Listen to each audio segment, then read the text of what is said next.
Imagine standing in the middle of a blazing inferno, knowing that you've failed to save lives. This is the haunting reality FBI agent Byron Sage faced on April 19, 1993.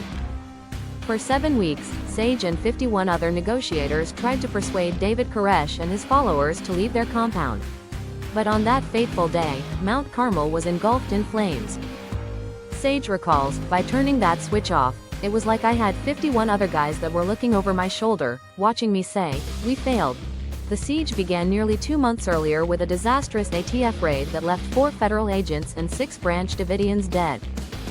Sage, the lead negotiator, spent countless hours speaking with Koresh and his deputy, Steve Schneider, trying every tactic to get them to surrender. On the final day, Sage instructed Koresh and his followers to exit their building, but no one moved. Instead, flames began to shoot out of the structure. Sage went from giving orders to making desperate pleas as the fire spread, hoping to see people escaping the inferno. After switching off the PA, Sage staggered across the road, devastated by the enormity of what had just happened. Though 9 Branch Davidians escaped, Koresh and 75 of his followers perished, many from thermal burns, smoke inhalation, and gunshot wounds. That night, Sage returned to his motel, emotionally and physically drained, only to be comforted by his wife, Cheryl. For the next 2.5 weeks, Sage stayed in Waco, trying to explain to reporters how everything had gone so catastrophically wrong. 25 years later, the Waco siege remains a historical event shrouded in controversy and conspiracy theories. The Branch Davidians, a Seventh-day Adventist splinter group, had lived at Mount Carmel since 1959, seen by locals as a curiosity rather than a threat. David Koresh, originally Vernon Wayne Howell, became the group's leader in 1987 after a violent power struggle. Koresh's controversial teachings and actions, including statutory rape and weapons violations, led to the ATF investigation. On February 28, 1993, the ATF launched Operation Trojan Horse, a raid that quickly turned into a deadly shootout. The 51-day standoff that followed was marked by intense negotiations, psychological warfare, and escalating tensions. In the immediate aftermath, the public largely blamed Koresh for the tragedy, but conspiracy theories soon emerged.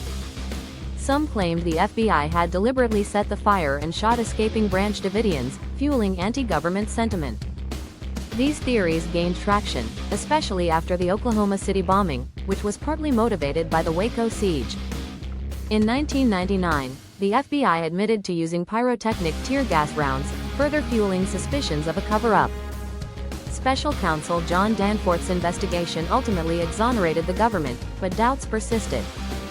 Sage, now retired, has dedicated himself to defending the FBI's actions and countering conspiracy theories. Despite his efforts, Sage often feels he's losing the battle against the rewriting of history. Sage's last job at the FBI was at the Academy in Quantico, where he vowed to ensure the truth about Waco was known. In January, Sage judged a crisis negotiation competition, sharing his hard-earned wisdom with young officers. Sage's mind is never far from Waco, a tragedy that continues to haunt him to this day. He believes the outcome was inevitable, blaming Koresh for the deaths and the tragic end of the siege.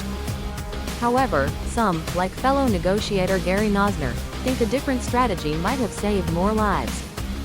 The FBI's aggressive tactics, including cutting off power and using psychological warfare, may have doomed the negotiations. Sage remains steadfast in his belief that the FBI did everything possible to resolve the situation peacefully. As the flames consumed Mount Carmel, Sage's final plea echoed in the air. "Lead your people out, David. Be a messiah, not a destroyer."